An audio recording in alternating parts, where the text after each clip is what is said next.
పర్యవేక్షిస్తున్న రేవంత్ రెడ్డి ఢిల్లీ వెళ్లారు. అలాగే కీలకమైన న్యాయవాదులతో అందరితో కూడా భేటీ అయ్యారు. అయితే సుప్రీంకోర్టులో విచారణ జరిగిన తర్వాత నిన్న దాని మీద సుప్రీంకోర్టు తన తీర్పు వెలువరిస్తూ మీరు వేసిన పిటిషన్ రిట్ పిటిషన్ను ఉపసంహరించుకోండి, ఎందుకంటే ఇందులో మహారాష్ట్ర కర్ణాటక కూడా పార్టీలుగా ఉన్నాయి కాబట్టి ఇందులో సివిల్ సూట్ దాఖలు చేసుకోండి అని ఆ పిటిషన్ని డిస్మిస్ చేసింది.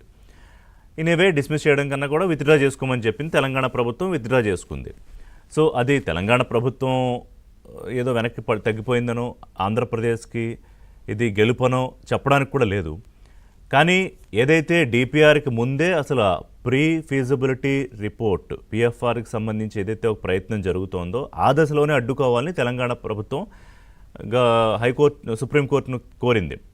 కానీ చీఫ్ జస్టిస్ సూర్యకాంత్ నేతృత్వంలోని బెంచ్ దీన్ని డిస్మిస్ చేసుకోమని చెప్పి సివిల్ సూట్కు మాత్రం మీరు వేసుకోవచ్చని ఇన్స్ట్రక్షన్ ఇచ్చింది. ఇవాళ తెలంగాణ సీఎం రేవంత్ రెడ్డి దాని మీద కీలక రివ్యూ చేస్తున్నారు, ఏ రకంగా ముందుకెళ్లాలని. అలాగే ఉత్తమ్ కుమార్ రెడ్డి కూడా నిన్న మీడియాతో మాట్లాడుతూ ఇది ఎందుకు ఈ ప్రాజెక్ట్ కట్టకూడదు ఆంధ్రప్రదేశ్, దీని మీద మేము ఏం చేయబోతున్నాం అని చెప్పారు. కానీ గత కొద్ది రోజులు ముందుకెళ్తే లెస్ దెన్ వీక్ తెలంగాణ ముఖ్యమంత్రి అలాగే ఆంధ్రప్రదేశ్ ముఖ్యమంత్రి ఇద్దరూ కూడా ఈ నీటి వాటాలకు సంబంధించి ఈ జల వివాదాల విషయంలో ఈ న్యాయ వివాదాలు లేకపోతే ఇంకొకటో అవసరం లేదు, దీన్ని రాజకీయం చేయకుండా ఇద్దరం కూర్చుని మాట్లాడుకుందాం, సమస్యకు పరిష్కారం తెచ్చుకునే ప్రయత్నం చేద్దామని ఇద్దరూ చాలా సుహృద్భావ వాతావరణంలో బహిరంగంగా మీడియాతో మాట్లాడుతున్నప్పుడే అన్నారు.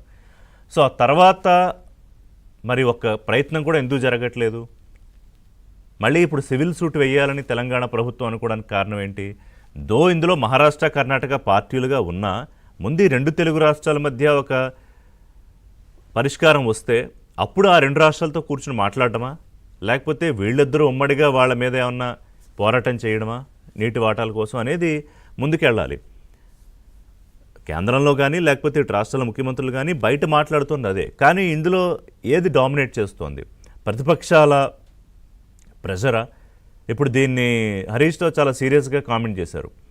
అంటే ఆంధ్రప్రదేశ్కి అనుకూలంగా నిర్ణయం వచ్చేలాగా మీరు విచారణార్హత లేని పిటిషన్ వేశారు కాబట్టి సుప్రీంకోర్టు వెనక్కి తీసేసుకోమంది, అది మీరు ద్రోహం చేయడం కాదా తెలంగాణకు అని. మొదటి నుంచి కూడా రేవంత్ రెడ్డి ఆంధ్రప్రదేశ్కి అనుకూలంగా వాళ్ళకి నీళ్ళు ఇచ్చేయాలని నిర్ణయాలు తీసుకుంటున్నారంటే అసెంబ్లీ సాక్షిగా రేవంత్ రెడ్డి చెప్పారు. చివరి నిమిషం వరకు శ్వాస వరకు తెలంగాణకి ఇంత అన్యాయం జరిగితే ఊరుకుంటానా తెలంగాణ ముఖ్యమంత్రిగా, ముందు నా రాష్ట్రం నా ప్రజల తర్వాతే ఏదైనా అని. ఎంత చంద్రబాబు నాయుడు గారితో కలిసి పనిచేసినా రాష్ట్ర హక్కులు కాదనికి ఏపీకి దారాదత్తం చేసే అంత రాజకీయం ఆయన చేయడు కదా.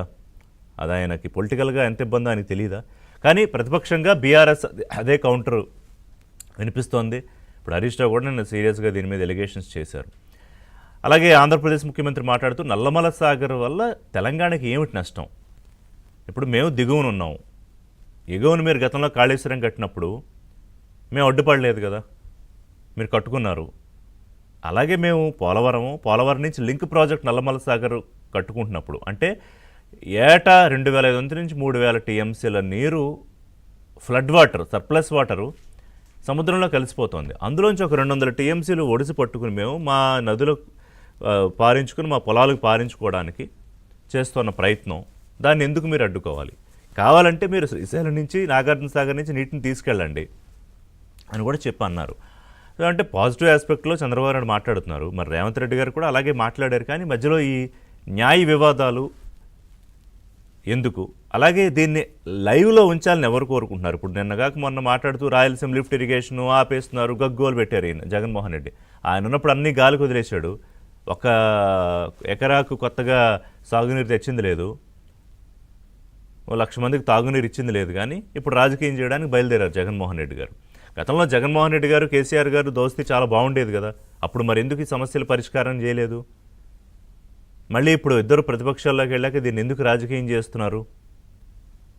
ప్రతిపక్షాలుగా ఏం చేయాలో సలహా ఇవ్వాలి. ఇప్పుడు కేసీఆర్ గారు 2 ఏళ్ల తర్వాత బయటకు వచ్చి ఎత్తుకోవడమే పాలమూరు రంగారెడ్డి ప్రాజెక్టు, అది కృష్ణా జలాలకు సంబంధించి. అంటే క్లియర్గా ట్రిబ్యునల్ అవార్డ్స్ ఉన్నాయి. విభజన తర్వాత ఇంకా అలొకేషన్స్ విషయంలో కొన్ని ఇబ్బందులు ఉన్నాయి. సరే ఈలోపు మళ్ళీ కొత్త ప్రాజెక్టులు కట్టుకోకూడదంటే అక్కడ కాళేశ్వరం కట్టారు, సరే అది వివాదాల్లో ఉంది. ఇప్పుడు పోలవరం ఆల్రెడీ జరుగుతోంది, దాని మీద కూడా తెలంగాణ ప్రభుత్వం అభ్యంతరాలు వ్యక్తం చేస్తోంది. ఇది extension Polavaram to Nallamala Sagar link, అంతకుముందు బనకచర్ల పేరు మార్చారు నల్లమల సాగర్ లింక్. సో మరి ఇక్కడ ఎందుకని ఈ వివాదాలకు ఒక ఫుల్ స్టాప్ పడట్లేదు? ఏం చేయాల్సిన అవసరం కనిపిస్తోంది? లేదా ఈ అగ్గి రాజుకుంటూనే ఉంటే అందులో చలి కాచుకోవడానికి రాజకీయం చేసుకోవడానికి ప్రయత్నాలు జరుగుతున్నాయా?